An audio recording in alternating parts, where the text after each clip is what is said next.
जय हिंद साथियों, स्वागत है आप सभी का अपना यूट्यूब चैनल आरआर क्लासेस 2.0 पर। साथियों, हम लोग एडिटोरिया का सेट प्रैक्टिस कर रहे हैं, उसी को आगे बढ़ाते हुए आज के सेशन का शुरुआत करते हैं। आज सेट नंबर 12 का प्रैक्टिस करने वाले हैं। चलिए शुरू करते हैं आज के सेशन का पहला सवाल। सवाल नंबर 1 क्या है?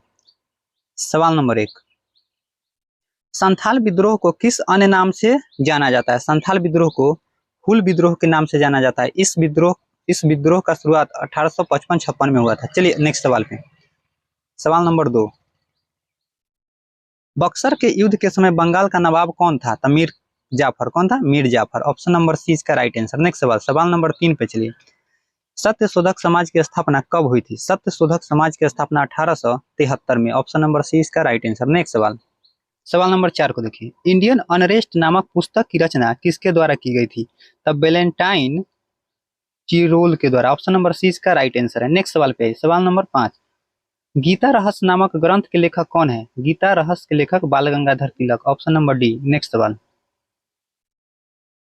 सवाल नंबर 5, किसने सर्वप्रथम भारत में प्रथम सामुदायिक व्यापारिक केंद्र स्थापित किया था? तो किसने किया था? पुर्तगालियों ने। ऑप्शन नंबर सी सही विकल्प है। नेक्स्ट सवाल, सवाल नंबर 7, भारतीय राष्ट्रीय कांग्रेस के किस अधिवेशन में पहली बार एक महिला को अध्यक्ष चुना गया था? तो 1917 के कलकत्ता अधिवेशन में कौन बनी थी? तो एनी बेसेंट। नेक्स्ट सवाल, सवाल नंबर 8, परमहंस मंडली की स्थापना किसके द्वारा किया गया था? तो किसने किया था? दादोबा पांडुरंग ने किया था। ऑप्शन नंबर बी इसका सही उत्तर है। नेक्स्ट सवाल 9 नंबर पे आइए। 1938 ईस्वी में 1938 ईस्वी में भारतीय राष्ट्रीय कांग्रेस के हरिपुरा अधिवेशन की अध्यक्षता किसने की थी? तो हरिपुरा अधिवेशन की अध्यक्षता सुभाष चंद्र बोस ने किया था। नेक्स्ट सवाल पे आइए।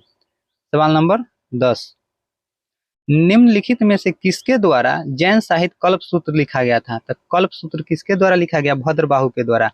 अगले सवाल पे चलिए। सवाल नंबर 11, सिकंदर सिकंदर के द्वारा भारत विजय का अभियान किस वर्ष किया गया था? तो 326 ईसा पूर्व में। 326 ईसा पूर्व। अगले सवाल पे आइए।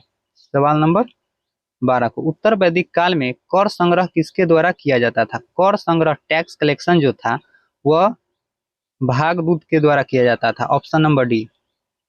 सवाल नंबर नेक्स्ट, निम्नलिखित में किसने बंगाल में द्वैत शासन प्रणाली को समाप्त किया था? तो किसने समाप्त किया था? वारेन हेस्टिंग्स ने। Option number C. अगले सवाल को देखिए।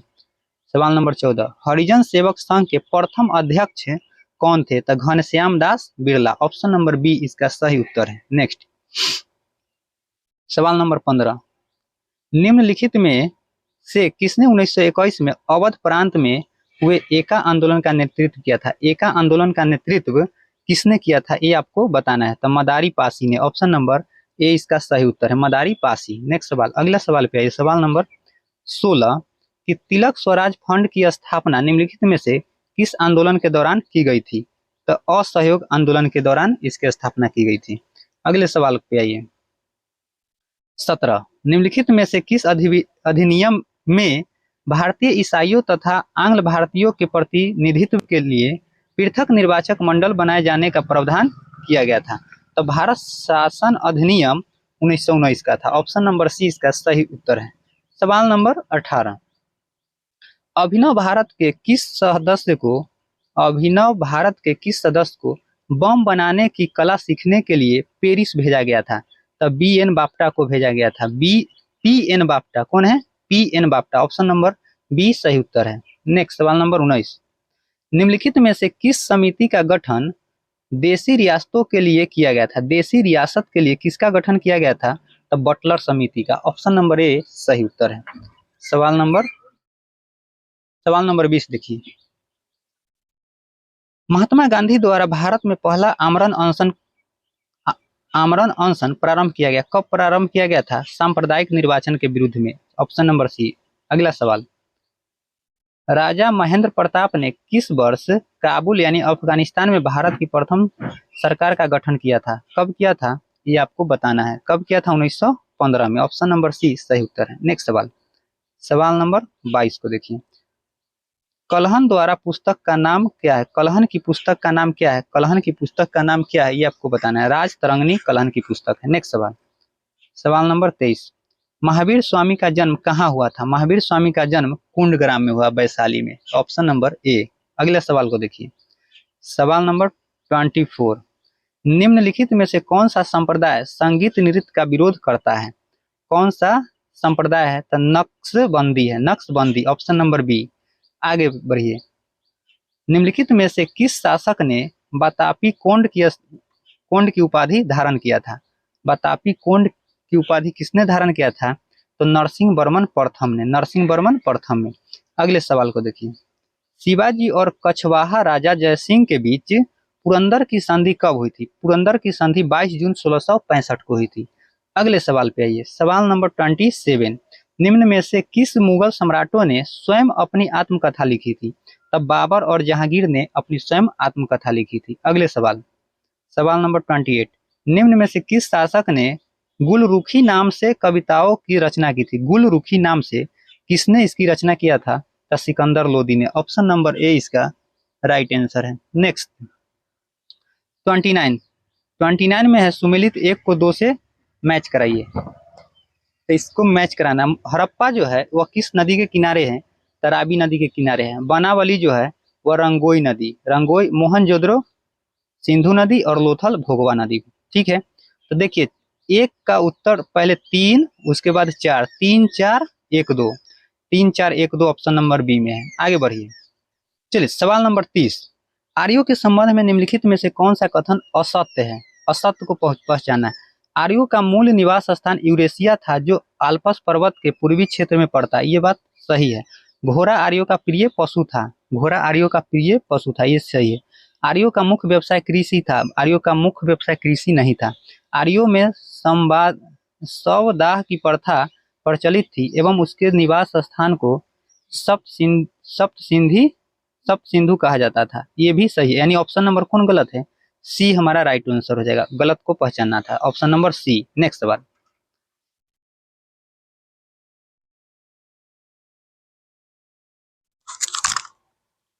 चलिए सवाल नंबर 31 को देखिए। 31, पंचेश्वर परियोजना किन 2 देशों की संयुक्त परियोजना है? तो भारत और नेपाल की परियोजना है पंचेश्वर। अगले सवाल को देखिए, सवाल नंबर 32।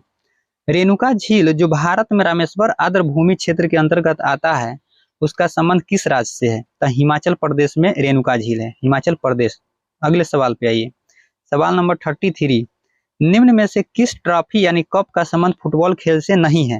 तो डुरंड कप और रोबर्ट्स कप का संबंध फुटबॉल से यानी मेयर्स कप का संबंध नहीं है।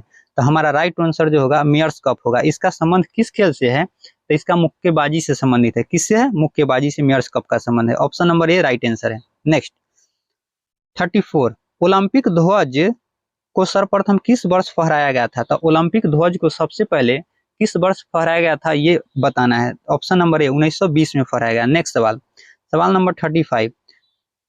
कांगेर घाटी राष्ट्रीय उद्यान किस राज्य में स्थित है? तो कांगेर घाटी राष्ट्रीय उद्यान जो है वह छत्तीसगढ़ में स्थित है। Option number D. नेक्स्ट सवाल 36, विश्व वानिकी दिवस प्रतिवर्ष किस तिथि को मनाया जाता है? तो विश्व वानिकी दिवस जो है वह 21 मार्च को मनाया जाता है। अगले सवाल पे आइए, सवाल नंबर 37। किसी विषय को सीखने का मतलब है कि उसकी डैश को सीखना एवं उसकी डैश को सीखना है। तो देखिए ऑप्शन नंबर बी को पढ़िए कि किसी विषय को सीखने का मतलब है कि उसकी अवधारणाओं को सीखना एवं उसकी विषय वस्तु को सीखना। ऑप्शन नंबर बी इसका राइट आंसर है। नेक्स्ट, बच्चे अपनी मातृभूमि का प्रयोग करते हुए हिंदी भाषा की कक्षा में अपनी बात कहते हैं। यह बात जो है स्वाभाविक है। क्या है? स्वाभाविक है। 38 का आंसर नंबर बी। नेक्स्ट, सवाल नंबर 39। बच्चों की लेखन क्षमता का आकलन करते समय आप सर्वाधिक महत्वपूर्ण किसे मानते हैं? तो लेखन क्षमता का अगर विकास करना तो उसका अपना विचार तत्व होना चाहिए। ऑप्शन नंबर 20 का राइट आंसर है। नेक्स्ट, सवाल नंबर 40। बच्चों को लिखना सिखाने के लिए सबसे अधिक महत्वपूर्ण क्या है? तो उसका विचारों की अभिव्यक्ति है। क्या है? विचारों की अभिव्यक्ति। ऑप्शन नंबर डी सही उत्तर है। अगले सवाल, सवाल नंबर 41। भारत का पहला निजी रूप से विकसित रॉकेट नवंबर 2022 में लॉन्च किया गया है। इसका नाम क्या है? विक्रम एस है। क्या है? विक्रम एस। भारत का पहला निजी रूप से विकसित है। अगला सवाल, निम्नलिखित में से किसके अध्ययन हेतु चीन द्वारा पहला अंतरिक्ष आधारित टेलीस्कोप कुआफू 1 लॉन्च किया? यह सूर्य के अध्ययन के लिए किया है। ऑप्शन नंबर ए सही विकल्प है। अगले सवाल, सवाल नंबर 43, गरुड़ 7 युद्ध अभ्यास निम्नलिखित में से कौन सा युद्ध अभ्यास है? गरुड़ 7 युद्ध अभ्यास जो है निम्नलिखित में से कौन सा युद्ध अभ्यास है? तो ये भारत और फ्रांस के वायुसेना का अभ्यास है। Option number C. अगले सवाल को देखिए, हाल ही में की गई नियुक्तियों में निम्नलिखित में से कौन सही सुमेलित नहीं है? गिरिधर अरमाने जो है भारत के रक्षा सचिव है, ये तो सही है। और डॉक्टर केपी अश्विनी यूएनएचआरसी के विशेष दूत के रूप में पहली भारतीय महिला है, ये भी सही है। अरुण गोयल भारत के चुनाव आयुक्त नहीं है, अरुण गोयल नहीं है।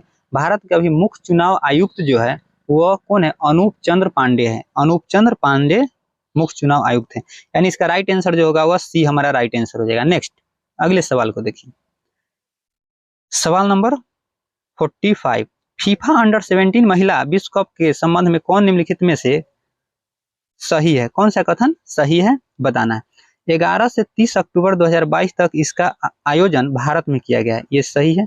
भारत के 3 राज्य महाराष्ट्र, गोवा, उड़ीसा में इसका आयोजन हुआ, ये भी सही है।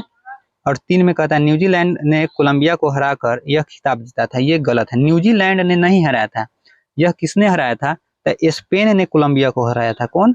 स्पेन ने कोलंबिया को हराया था, यानी 1 और 2 सही। ऑप्शन नंबर इसका राइट आंसर ए हो जाएगा। नेक्स्ट सवाल नंबर 46, भ्रूण किस में पाया जाता है? तो भ्रूण बीज में पाया जाता है। Option number C. आइए अगले सवाल पे, प्रोटीन संश्लेषण की प्रक्रिया में mRNA का क्या कार्य है? तो यह प्रोटीन के संश्लेषण के लिए एक टेम्पलेट के रूप में कार्य करता है। Option number C right answer है। चलिए सवाल नंबर 48, निम्नलिखित में से कौन सा वायरस की एक विशेषता नहीं है ये आपको बताना है। तो सेलुलर संरचना क्या नहीं है? सेलुलर संरचना। ऑप्शन नंबर ए इसका राइट आंसर है। अगले सवाल पे आइए, 49, जनसंख्या में आनुवंशिक भिन्नता का अंतिम स्रोत क्या है? ये आपको बताना है। उत्परिवर्तन क्या है? उत्परिवर्तन, इंग्लिश में म्यूटेशन होता है। अगले सवाल पे चलिए, सवाल नंबर 50, थायराइड ग्रंथि में विकृति किसकी कमी के कारण होती है? तो आयोडीन के कमी के कारण, थायराइड आयोडीन। नेक्स्ट सवाल 51, इंसुलिन क्या है? इंसुलिन क्या है? तो इंसुलिन एक प्रोटीन है। Option number D. नेक्स्ट सवाल, अगले सवाल को देखिए 52 नंबर, मांसपेशियों में दर्द के उपचार में उपयोग किया जाने वाला विकिरण कौन सा है? तो इंफ्रारेड है। कौन सा किरण? इंफ्रारेड विकिरण है। नेक्स्ट 53, ओंकोजीन संबंधित है। ओंकोजीन किससे संबंधित है? तो यह कर्क रोग से, कैंसर रोग से संबंधित है। ऑप्शन नंबर सी इसका राइट आंसर है। सवाल नंबर 54 को देखिए, यूकैरियोटिक कोशिका में हानिकारक पदार्थों को डिटॉक्स करने के लिए कौन सा अंग उत्तरदायित्व है? कौन सा अंग उत्तरदायी है? तो पेरोक्सीसोम है, पेरोक्सीसोम है। Option number B right answer है, पेरोक्सीसोम। नेक्स्ट सवाल नंबर 55, 10 के पावर 6 के कारक को इंगित करने के लिए प्रयुक्त उपसर्ग क्या है? तो उसको क्या कहते हैं? मेगा कहते हैं। Option number B right answer है। आगे एक सवाल देखिए, सवाल नंबर 56, थर्मामीटर और थर्मोस्टेट में क्या अंतर है? तो थर्मामीटर तापमान को मापता है, जबकि थर्मोस्टेट तापमान को नियंत्रित करता है। ऑप्शन नंबर ए इसका सही है। चलिए आगे देखिए, सवाल नंबर 57, निम्न में से वह घटना क्या है जिसके कारण तरंगे एक छोटे छिद्र से गुजरने के बाद फैलती है? छोटे छिद्र से गुजरने के बाद फैलती है, वह विवर्तन कहलाता है। क्या है? विवर्तन। Option number C right answer है। नेक्स्ट सवाल नंबर 58, ठोस के माध्यम से ध्वनि संचरण की प्रक्रिया क्या कहलाता है? ठोस के माध्यम से ध्वनि संचरण की प्रक्रिया को प्रवाहकत्व कहलाता है। Option number B. नेक्स्ट सवाल, सवाल नंबर 59, निम्न में से कौन अणुचुंबकीय पदार्थ है? अणुचुंबकीय पदार्थ कौन है? एल्यूमिनियम। ऑप्शन नंबर डी सही विकल्प है। सवाल नंबर 60, गॉड पार्टिकल है। क्या है God particle? Higgs boson. Option number B इसका राइट आंसर है। चलिए सवाल नंबर 61, रेडियो तरंगों की खोज का श्रेय किसे दिया जाता है? तो रेडियो तरंगों की खोज का श्रेय हेनरी हर्ट्ज को दिया जाता है। ऑप्शन नंबर सी सही विकल्प है। सवाल नंबर नेक्स्ट 62, घरेलू ईंधन के रूप में प्रयुक्त एलपीजी में मुख्यतः क्या होता है?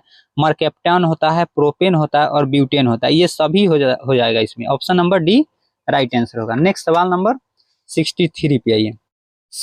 सवाल नंबर 63, इलेक्ट्रॉन की खोज निम्नलिखित में से किसके द्वारा किया गया था? तो इलेक्ट्रॉन की खोज जे थॉमसन ने किया था। सवाल का उत्तर सी। नेक्स्ट, रेत और नेफ्थलीन के मिश्रण को किसके द्वारा अलग किया जा सकता है? ऊर्ध्वपातन के द्वारा। ऑप्शन नंबर ए इसका राइट आंसर। नेक्स्ट सवाल नंबर 65, किसने shining Sikh youth of India नामक पुस्तक का विमोचन किया था? तो Rajnath Singh. Option number C इसका सही विकल्प है। नेक्स्ट सवाल नंबर 66, निम्न में से किस किरण का वेग प्रकाश के वेग के लगभग बराबर होता है? तो गामा किरण की वेग। ऑप्शन नंबर सी इसका सही उत्तर है। नेक्स्ट सवाल नंबर 67 पे देखिए, निम्नलिखित में से कौन नाइट्रोजनी उर्वरक का उदाहरण है? तो कौन नाइट्रोजनी उर्वरक का उदाहरण है? तो calcium cyanamide. Calcium cyanamide. Option number A इसका सही विकल्प है। सवाल नंबर 68, नाइट्रोजन अम्ल के उपयोग के संबंध में कौन सा कथन सत्य है? तो नाइट्रोजन अम्ल का उपयोग सोना एवं सिल्वर को शुद्ध करने में किया जाता है, डायनामाइट के निर्माण में, उर्वरक के निर्माण में। उपयुक्त में से सभी। ऑप्शन नंबर डी इसका राइट आंसर क्या होगा? Option number D. नेक्स्ट सवाल 69, ऑक्सीजन अनुपस्थित होता है किसमें? किरोसिन में अनुपस्थित होता है। किरोसिन में ऑक्सीजन अनुपस्थित होता है। नेक्स्ट सवाल नंबर 70, पेट्रोल में निम्न में से क्या मिलाने से इंजन के ऑक्टेन संख्या बढ़ जा सकती है? इसको मिलाने से? तो टेट्रा इथाइल को मिलाने से। ऑप्शन नंबर सी सही विकल्प है। अगला सवाल को देखिए, पंचायती राज व्यवस्था के अंतर्गत किसका निर्माण किया गया है? तो पंचायत समिति का, ग्राम पंचायत का, जिला परिषद का, सभी का किया गया। ऑप्शन नंबर डी इसका सही उत्तर होगा। अगले सवाल नंबर 72, राज्य के नीति निर्देशक तत्वों को भारतीय संविधान में शामिल किए जाने का उद्देश्य है। क्या उद्देश्य है? तो सामाजिक और आर्थिक प्रजातंत्र को स्थापित करना है। ऑप्शन नंबर ए सही उत्तर है। अगले सवाल को देखिए, सवाल नंबर 73, यदि किसी वस्तु की मात्रा को बदल दिया जाए तो उसमें क्या नहीं परिवर्तित होगा? तो उसका घनत्व नहीं बदलेगा, घनत्व जितना था उतना ही रहेगा। अगले सवाल पे सवाल नंबर 74, भारतीय संविधान के किस अनुच्छेद में धन विधेयक परिभाषित किया गया? तो धन विधेयक आर्टिकल 110 में है। नेक्स्ट 75, संसद के 2 सत्रों के बीच अधिकतम अंतराल कितना होना चाहिए? तो 6 महीना का होना चाहिए, इससे ज्यादा नहीं। नेक्स्ट आइए अगले सवाल पे 76, निम्नलिखित में से किसे संविधान सभा का संवैधानिक सलाहकार नियुक्त किया गया था? तो BN राव को। ऑप्शन नंबर ए राइट आंसर है। 77, संविधान के किस अनुसूची में कर एवं शुल्क लगाने का प्रावधान है? तो 7वीं अनुसूची में। किस अनुसूची में? 7वीं अनुसूची में। अगले सवाल पे आइए, सवाल नंबर 78, 104 संविधान संशोधन के तहत निम्न में से कौन वर्ग समूह जुड़ा है? तो कौन सा वर्ग समूह जुड़ा है? अनुसूचित जाति और अनुसूचित जनजाति दोनों को जोड़ा है। तो डी नंबर होगा, ए और बी दोनों। अगले सवाल पे आइए, सवाल नंबर 79, शिक्षा का अधिकार मौलिक अधिकार अंतिम रूप से कब बना? तो यह 2010 में बना। शिक्षा का अधिकार मौलिक अधिकार 2010 में बना। अगले सवाल पे आइए, सवाल नंबर 80, इनमें से किस संविधान संशोधन द्वारा संसद को यह अधिकार दिया गया है कि वह संविधान के किसी भी हिस्से का संशोधन कर सकती है? तो यह 24वां संविधान संशोधन है। Option number C. आइए अगले सवाल नंबर 81, भारत में पहली पंचवर्षीय योजना का आधार क्या था? तो वह हेराल्ड डोमर मॉडल था और दूसरा था PC महालोविस। तो इसका राइट आंसर ए हो जाएगा। आगे 82, बैंक दर का आशय है। बैंक दर क्या है? तो केंद्रीय बैंक द्वारा ली जाने वाली आधिकारिक ब्याज दर है। क्या है? Option number D right answer. अगले सवाल पे आइए, अंतर्राष्ट्रीय कृषि विकास कोष की स्थापना किस वर्ष की गई थी? तो अंतर्राष्ट्रीय कृषि विकास कोष की स्थापना जो है यह किस वर्ष की गई थी? 1977 में की गई थी। ऑप्शन नंबर ए राइट आंसर है। सवाल नंबर 84, केंद्रीय बजट 2023 में घोषित PM विकास योजना के लाभार्थी कौन है? तो वह कारीगर है। ऑप्शन नंबर सी इसका राइट आंसर है, कारीगर है। अगले सवाल पे आइए, सवाल नंबर 85, गरीबी में कमी और विकास सुविधा किस संस्था का एक प्रभाग है? तो किसका है? अंतर्राष्ट्रीय मुद्रा कोष का है। ऑप्शन नंबर ए इसका सही उत्तर है। अगले सवाल पे आइए। सवाल नंबर 86, निम्नलिखित में से सबसे पहले पनबिजली शक्ति केंद्र भारत में कहाँ प्रारंभ हुआ था? तो शिव समुद्रम। कब हुआ था? 1902 में। शिव समुद्रम 1902। और इससे भी पहले हुआ था 1898 में। 1898 में दार्जिलिंग में, पश्चिम बंगाल। ठीक है, लेकिन ऑप्शन में नहीं है, इसलिए हमारा राइट उत्तर ए हो जाएगा, शिव समुद्रम 1902। अगला सवाल, भारत में सर्वाधिक कोयला उत्पादन अग्रणी 3 राज्य निम्नलिखित में से कौन है? तो सबसे ज्यादा कोयला छत्तीसगढ़, उसके बाद झारखंड और तब उड़ीसा। ऑप्शन नंबर ए इसका राइट आंसर है। अगले सवाल को देखिए। 88, निम्नलिखित में से कौन नवीकरणीय ऊर्जा स्रोत सर्वाधिक संभाव्य वाला है? तो सौर ऊर्जा। कौन सा ऊर्जा? सौर ऊर्जा। Option number B right answer है। अगले सवाल, सवाल नंबर 89, निम्नलिखित में से कौन भारत पाकिस्तान बगलिहाल परियोजना किस नदी पर स्थित है? तो भारत पाकिस्तान बगलिहाल परियोजना जो है यह चिनाब नदी पर है। किस नदी पर? चिनाब नदी पर। ऑप्शन नंबर बी इसका सही उत्तर है। अगला सवाल, सवाल नंबर 90, बेल पहाड़ी, तिलैया और मैथौन बांध निम्नलिखित में से किस नदी पर स्थित है? तो यह तीनों के तीनों बराकर नदी पर है। किस पर? बराकर नदी पर है। Option number C. अगला सवाल, सवाल नंबर 91, निम्नलिखित में से माही नदी पर कौन सी परियोजना स्थापित किया गया? तो माही नदी पर वन कबोरी बांध और कदाना बांध दोनों हैं। ऑप्शन नंबर ए इसका राइट आंसर है, वन कबोरी और कदाना। 92, भारत के कौन से 2 राज्य को मयूराक्षी परियोजना लाभान्वित करती है? तो पश्चिम बंगाल और झारखंड को। ऑप्शन नंबर 20 का सही उत्तर है। अगला सवाल, सवाल नंबर 93, निम्नलिखित में से कलपोंग जल विद्युत परियोजना कहाँ अवस्थित है? कलपोंग जो है वह अंडमान एवं निकोबार द्वीप समूह में स्थित है। ऑप्शन नंबर ए सही विकल्प है। सवाल नंबर 94, मंगोलाइट प्रजाति भारत के निम्नलिखित में से किस हिस्से में पाए जाते हैं? तो मंगोलाइट जो है वह सिक्किम में भी और असम में भी पाए जाते हैं। तो ऑप्शन नंबर डी इसका सही उत्तर होगा। नेक्स्ट सवाल नंबर 95, निम्नलिखित में से रेल परिवहन द्वारा मैत्री एक्सप्रेस किन 2 देशों के बीच चलाया गया? मैत्री एक्सप्रेस भारत और बांग्लादेश के बीच चलाया गया है। Option number B. अगला सवाल 96, भारत में सूती वस्त्रों की राजधानी के नाम से किसे जाना जाता है? तो मुंबई को। किसे? मुंबई को। Option number B. अगला सवाल 97, भारत में पाए जाने वाली सदाबहार वन एवं पतझड़ वन कितने ऊंचाई के बीच पाई जाती है? तो 1500 से 2000 मीटर की ऊंचाई पर पाई जाती है। अगला सवाल 98, सवाल नंबर 98, गोदावरी नदी के किनारे बसे नगर निम्नलिखित में से कौन है? तो नासिक, निजामाबाद और राजसमुंदरी। ऑप्शन नंबर सी सही विकल्प है। अगला सवाल, निम्नलिखित में से किस नदी को ओडिशा का शोक कहा जाता है? तो महानदी को कहा जाता है उड़ीसा का शोक, महानदी को। अगला सवाल, सवाल नंबर 100, विश्व का सर्वोच्च पर्वत शिखर माउंट एवरेस्ट हिमालय के किस भाग में स्थित है? तो यह बृहद हिमालय का भाग है। ऑप्शन नंबर ए इसका सही उत्तर है। साथियों, आज के सेशन का अंतिम सवाल था और ये सेट कंप्लीट हो गया। अब तक हम लोग 12 सेट कंप्लीट कर चुके। अगले वीडियो में 13वां सेट लेकर के आएंगे। जय हिंद, जय भारत।